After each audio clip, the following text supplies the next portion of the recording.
Thank you for watching my video. If you enjoy my videos, please consider supporting my channel by hitting the like button, subscribing to my channel, and activating the notification bell so you never miss an update. Additionally, if you'd like to support me in other ways, you can do so through my Patreon account or by making a donation via PayPal or cryptocurrency. Links are in the description. Any amount helps to keep this channel running and to create more great content for you.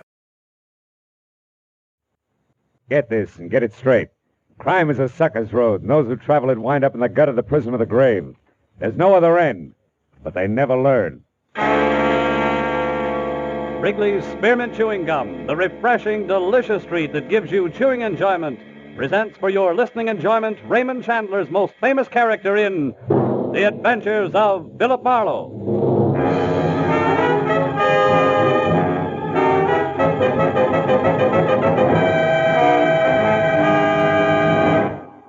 To make every day more enjoyable, treat yourself often to refreshing, delicious Wrigley's Spearmint Chewing Gum.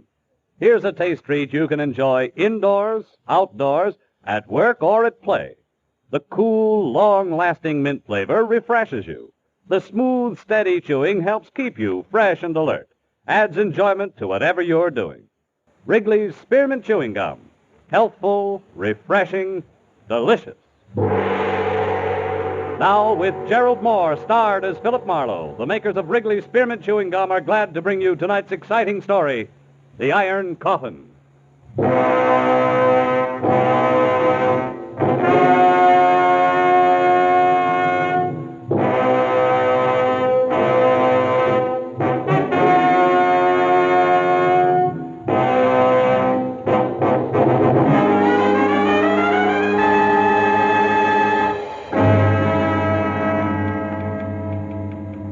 Dear Sir, I wouldn't touch your proposition with someone else's 10-foot pole. Period. Furthermore, Hello? Would you connect me with Mr. Marlowe, please? Philip Marlowe, the private investigator. This is Philip Marlowe. Oh, I'm so glad I caught you. Mr. Marlowe, you've been very highly recommended to me by a very dear friend, and I want to employ your services for a case. All right, who are you? I'm Catherine Newbold. Uh-huh. It's about my daughter, Irene, or more exactly, about her fiancé. I want you to find him for me. He's 26, dark-complexioned, about 5 feet 10, and just a minute, Mrs. Newbold. It's a little early for descriptions. What's the nature of his disappearance? Mr. Marlowe. Yeah? I'm afraid I just can't explain over the phone. I'm at the boys' place now. Would you come over here?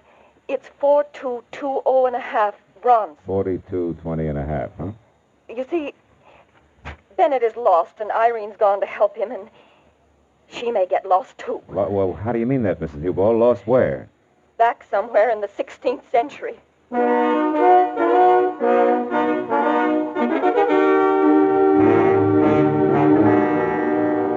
After she hung up, I spent a few minutes trying to decide if I should take along my .38 or a butterfly net. But in spite of what I thought she'd said about the 16th century, I was convinced that Mrs. Newbold was a genuinely worried woman. I'd sold myself on that by the time I hit Bronson Avenue. When I finally found number 4220.5, I began to unsell myself fast. Said 4220.5 was a sagging second floor of a weed-ridden tile and stucco heap on the alley, in back of a dead delicatessen. The windows were heavily shuttered behind rusty iron grills, and the heavy door was set at the top of a narrow flight of unreliable wooden stairs. Mr. Marlowe, I'm Mrs. Newbold. Hello. The looks of this place on the outside, Holy smoke. It's rather bizarre, isn't it? Yeah, to say the very least. These are Bennett Virago's rooms. He's a student. Of what, alchemy? His place is a museum. Everything in here must date back to the... Yes, to the 16th century. That's what you said, yeah. That's what I meant. Mr. Marlowe, 2 years ago when my daughter met Bennett, he was a nice, normal boy with a great enthusiasm for history. Uh-huh. He's brilliant. I liked him, and Irene, of course, fell madly in love with him. But then... Then what, Mrs. Newbold? Then it began to change. He was working awfully hard toward his doctor's degree when suddenly he seemed to hit a snag. How do you mean?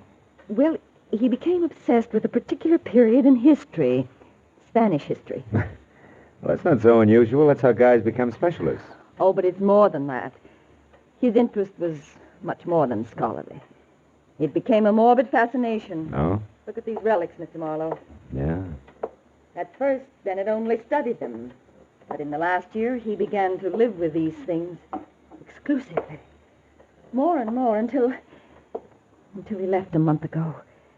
And now, well, I just don't know. You know, my guess is the boy needs a psychiatrist, not a private detective. Where's he now? Well, I'm not sure, but this morning a note came from Irene. It was mailed in Santa Barbara 2 days ago, the day she left. She might be with him. Yeah, but you said you had an idea where they might be. I do. See this book? Yeah. It's a castle. Constructed in the year 1540 by Peter the Cruel of Lerma near the present city of Valdemoro. Seized in 1562 after a violent struggle by the Count of Castile. Dominique Virago. Yes. And look here. I found this old newspaper clipping in that book there. Uh-huh. It's about that very castle. It says it was torn down in 1887 by an eccentric millionaire bachelor and rebuilt stone for stone on an isolated part of the California coast known as Point Estero. Uh-huh. The man who spent his entire fortune on this single project was Philip Virago. For Pete's sake. And that's where they are. They must be. Well, considering what we started with, that makes sense. I looked it up, Mr. Marlowe. Point Estero is just above Morro Bay, about 200 miles north of here. Will you go up there and find out what's wrong? I'm awfully worried.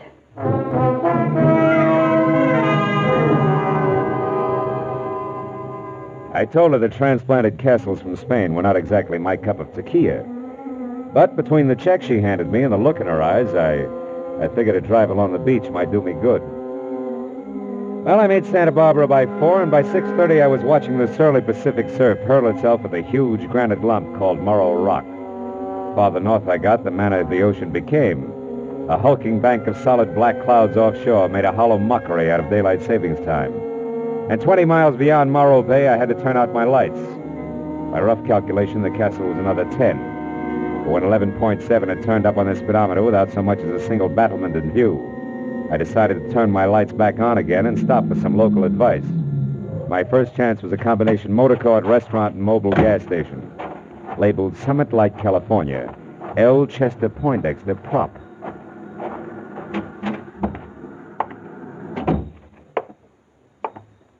Howdy, friend. Bad night to be out on the road, huh?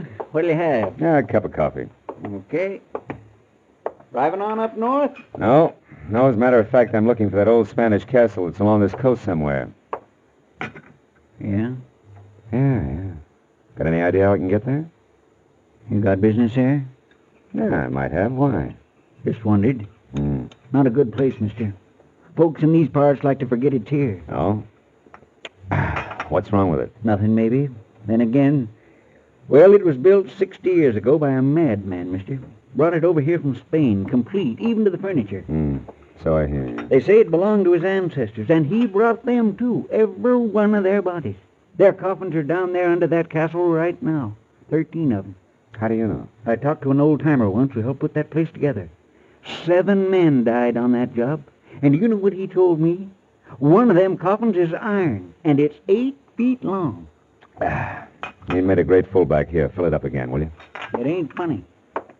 They say his name was Peter the Cruel. Now, look, Chester, you're not lathering yourself up into a ghost story for tourists, are you? You asked me, and I'm telling you. All I asked you was how to get there. You see that light out there? Across the bay and past the breakwater? Wait till she comes around again. There, see it? Yeah. That's up on the summit of Point Estero. Well, the castle's just a mile past that.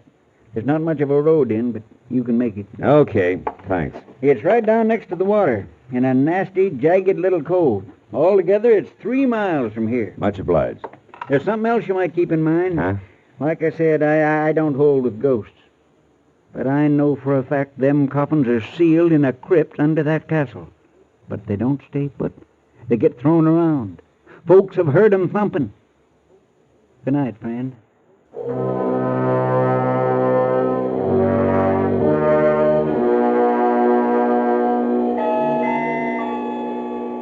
highway dropped down close to the quiet bay, which was sheltered by the breakwater.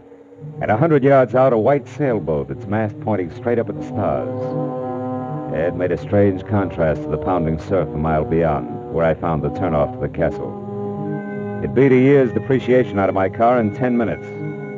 But finally, at the top of a small rise, I saw it, the Spanish castle.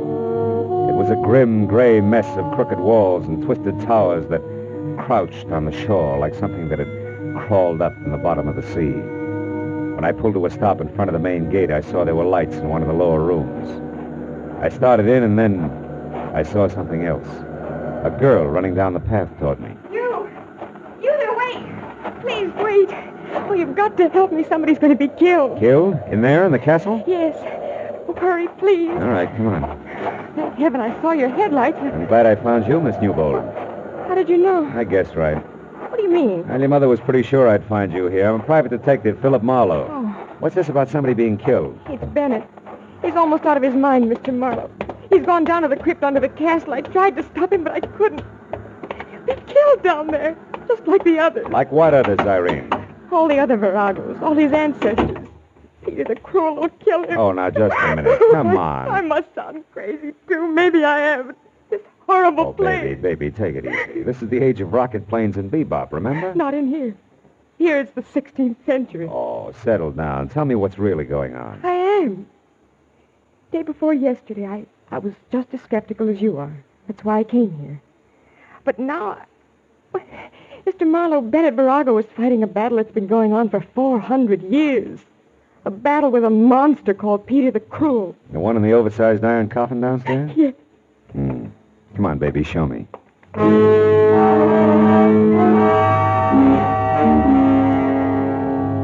What I could see in the light of the 4 candles in the holder I picked up I didn't like. She led me first down a long flight of stairs, then through a maze of ponderous arched pillars that made the catacombs seem cozy by comparison. Finally, we stopped in front of a heavy door with an iron ring in it. I hauled it open and almost fell in. We were at the top of a deep circular room, carved from solid bedrock. Stairs that must have been designed by a reckless mountain goat followed the curving wall down to the bottom. There, in the light of a torch stuck in a bracket, a man was working frantically over a big trap door set in the center of the floor. It was Bennett Virago. I told Irene to go back upstairs and wait, and then I started down.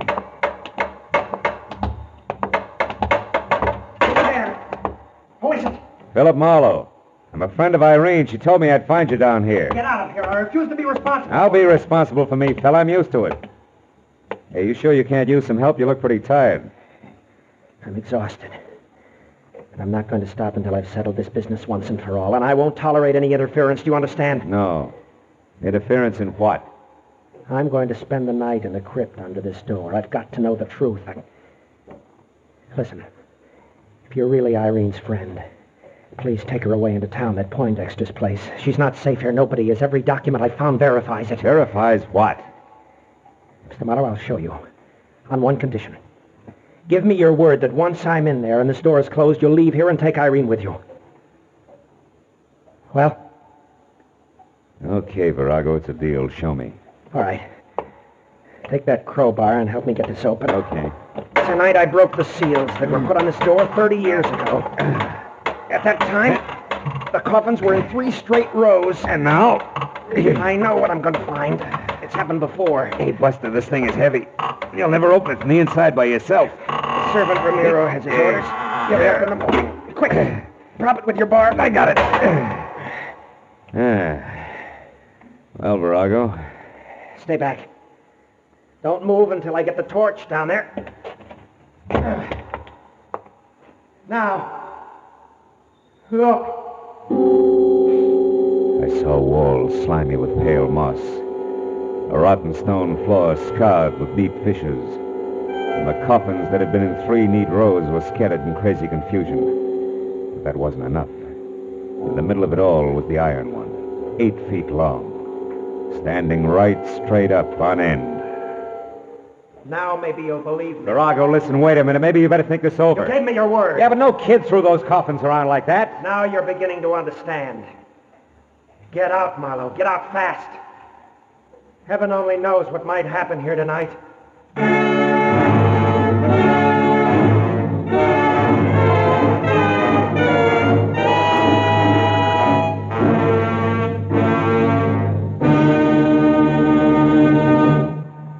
To make every day more enjoyable, treat yourself often to refreshing, delicious Wrigley's Spearmint Chewing Gum.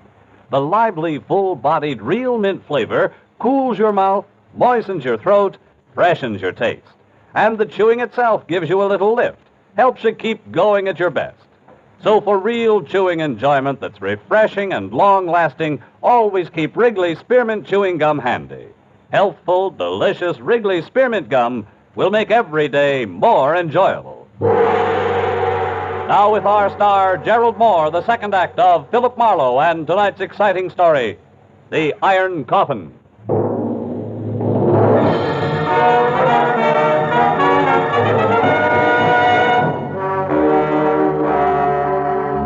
I kept telling myself that Virago wasn't in any danger. That this was 1950 and spirits from the 16th century didn't stand a ghost of a chance against a determined man. But I couldn't quite believe it. And things didn't get any cozier as I watched the man with the obsession descend into the crypt. A candle in his hand, casting a crazy chorus of shadow dancers against the dripping wet walls. After the trapdoor crashed shut, I kept holding on tight to the 20th century and things that made it tick. And that helped until I was back up to the basement level. A moment of your time, please, senor. A tangle of gray, black, shaggy hair fell all around a grisly old face that could have scared a Halloween mask.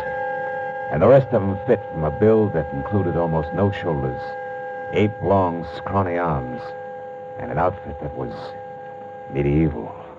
I did not mean to alarm you, senor. Yeah, you couldn't miss. It's so dark in here. You're Ramiro? Si, Ramiro. Yeah. I, senor, wait upon the master of this house, even as my father did, and his father before him. Always, senor, a Ramiro has been in service in this castle. Always since Peter the Cruel. You mean you came over here from Spain? You were imported with this castle? Si, indeed. It had to be that way, senor. None else but a Ramiro knows the castle. Every stone, every fixture, every sound in the night. Why, senor, there where you stand, a Ramiro stood on that fateful day in the year 1562 when Dominic Virago, the Count of Castile, sentenced Peter the Cruel to his death. Oh, it was an awesome occasion, senor. I'll bet. The story of that day lives in my mind as though I had been present. I hear and see it all. Hear and see the fantastic spectacle in this very room. The place lighted by flaming torches. The prisoner was Peter the Cruel. His legs bound in heavy chains and weighted with an iron pole. The crowd surged forward to hear what the Castile had to say. Dominic Virago, Count of Castile, to this day proclaim the tyrannical rule of the prisoner before me at an end. And I do further proclaim that the prisoner, Peter the Cruel, be hanged, wearing the shackles and weight of a common thief. And when his body is dead, I order it cut down and sealed in an iron coffin, the chains not removed. Only by right of the royal blood of our father do I allow his remains to be placed in the family crypt below this room. Now, Peter the Cruel, you have heard this sentence. How do you speak?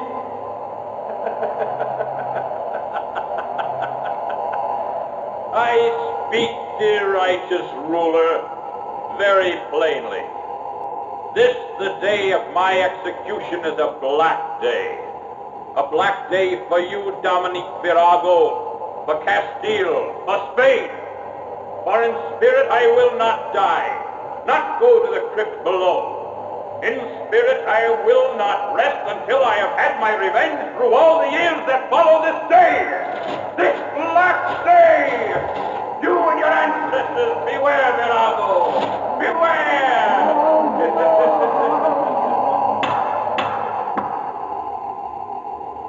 Silence!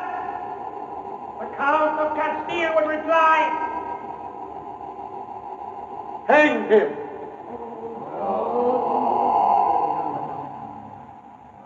And that, senor, they did. Hanged him and buried him below us.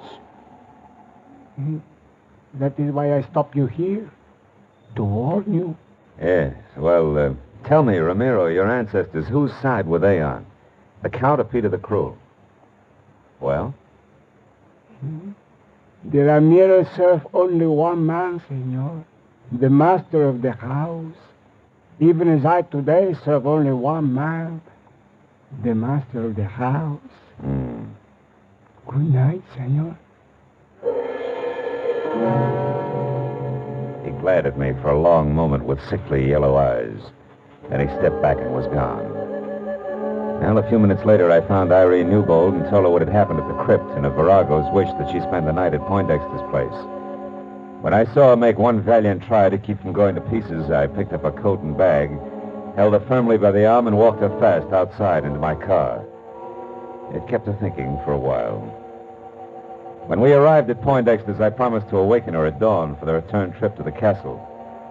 She thanked me and went to her room, and a few minutes later, I went to mine.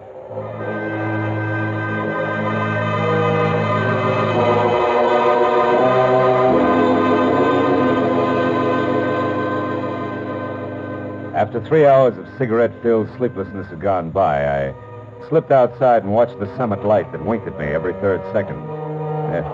I didn't wink back. And the sight of El Chester Poindexter standing at the cliff's edge ahead, looking toward the bay below and the long, wide wash of the full moon, didn't help any. How do, Mr. Marlowe? Trouble sleeping? Yeah, your local ghost made good. He keeps propping my eyelids open. And you don't feel up to much smart joking either, huh, Mr. Marlowe? Poindexter, I'm worried about Virago. And you should be. That Peter the Cruel was certainly a powerful party. Oh, nuts to Peter the Cruel. There's another answer. There's got to be. But you said Virago. Yeah, and I meant Virago. Virago in his own mind. He won't even look for another answer. He'll keep fighting ghosts until the boys in the white jackets with court orders call for him. And then there's Irene. Mr. Marlowe, you were saying... Hey, Poindexter, look out there. See out there, that boat anchored in the bay? Yeah. That's the same one I saw from the road before, isn't it? The road I took to the castle? Sure. Only sailboat around here. Springtide certainly has her dipping for moss tonight, huh? Certainly has. Her, me, and a lot of other things, including the fact that our boy who's chasing ghosts is going to be killed by something very real. If we don't get a move on. Come on, come on. We're all going to the castle in a big hurry.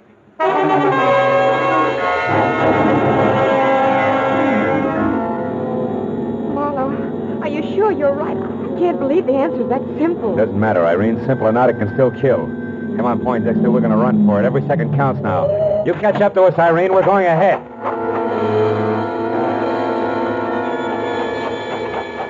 Poindexter followed me as I ran into the castle, and down the stone stairs to the basement and along the passageway that led to the spot above the crypt where I first met Marino. But we both slammed to a stop at the sight of something I couldn't expect to find this side of the Dark Ages. It was Ramiro again. Only this time minus his apron and long winter underwear, and plus a head-to-toe black coat of mail with a shiny steel helmet spike on top, tucked underneath his arm. And in one hand a lantern that swung to and fro with his cackling. In the other a long sword, vintage Lady of the Lake. But, senor, they're fighting down there in the crypt. Virago, the last of the Viragos, and Peter the Cruel.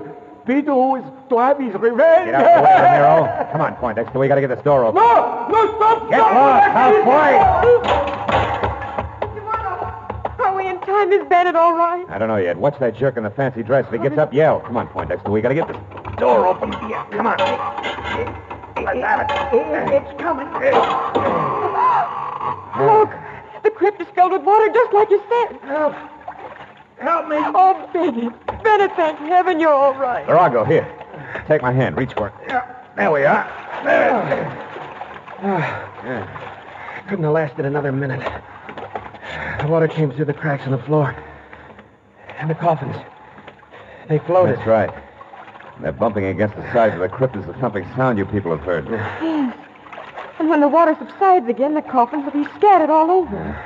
Oh, Bennett, darling, you see, it's no angry spirit. Yes, but why the water, Mr. Marlowe, and why does Peter the Cruel's coffin always stand on end upright? Where does the water come from? The sea. There's an unusually high tide tonight. Spring tide, they call it. Right, Poindexter? Right. Happens when the sun and the moon are in either direct conjunction or opposition. You see, the castle's so close to the ocean and the crypt so deep that the water seeps in as the tide rises. Oh, I see. And as for Peter the Cruel, he settles upright because the old boy was buried in his coffin with his bondage chains still wrapped around his feet, according to legend. Ask Ramiro there. I'll be glad to tell you all about it. Senor, it is more than legend. It is truth. Truth, sir, that no Oh, can shut up, Ramiro. Had enough of you and your stories. Mr. Marlowe, how did you know? I mean, what got you here in time? How did you think of the spring tide, Mr. Marlowe? Well, it was a sailboat anchored in the bay, Irene. You know, when I first saw it, its mast pointed straight up at the stars. When I saw it again, hours later, it was dipped forward sharply because the anchor chain had been pulled tight by the rising tide. Well, that gave me the hunch I needed. The hunch we needed, Mr. Marlowe. Thanks a lot. I'm glad to be out of the 16th century, and you know something? What? I think I'll stay out.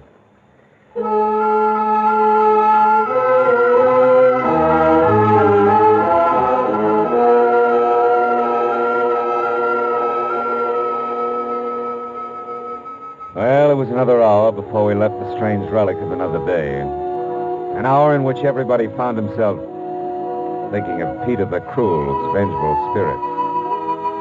Oh, well. The tide took care of him.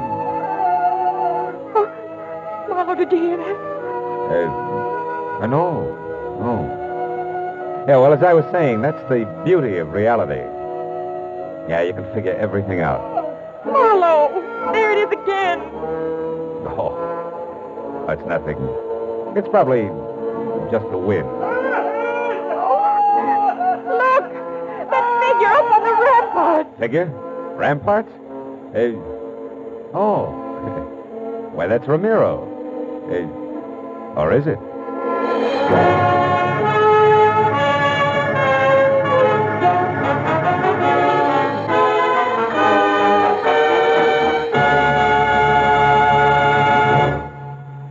Remember, friends, to make every day more enjoyable, treat yourself often to refreshing, delicious Wrigley's Spearmint Chewing Gum. There's lots of cooling, real mint flavor in every stick. And chewing Wrigley's Spearmint helps keep you feeling fresh and alert. You feel better, work better, get more fun out of doing things. So indoors, outdoors, wherever you go, keep some healthful, refreshing Wrigley's Spearmint Chewing Gum handy. To make every day more enjoyable, treat yourself often to delicious Wrigley's Spearmint Chewing Gum.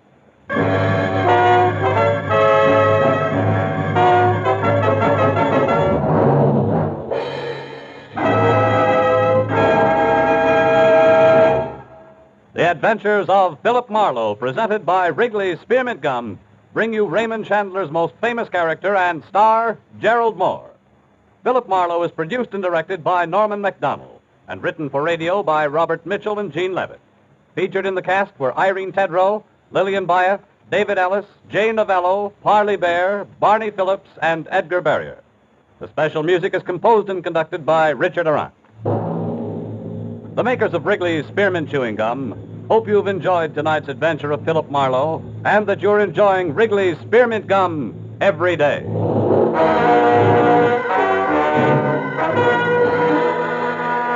We invite you to be with us next week when Philip Marlowe says, This time a dying man's last wish led me from a gunman with orders to stop me, past the battered corpse in a crumbling mansion, to a ruthless redhead playing for keeps.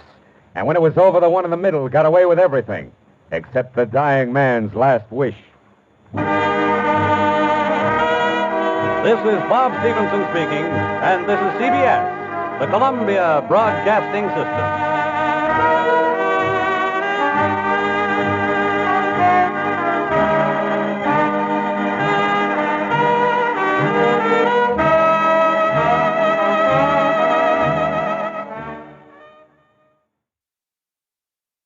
Thank you for watching my video. If you enjoy my videos, please consider supporting my channel by hitting the like button, subscribing to my channel, and activating the notification bell so you never miss an update. Additionally, if you'd like to support me in other ways, you can do so through my Patreon account or by making a donation via PayPal or cryptocurrency. Links are in the description. Any amount helps to keep this channel running and to create more great content for you.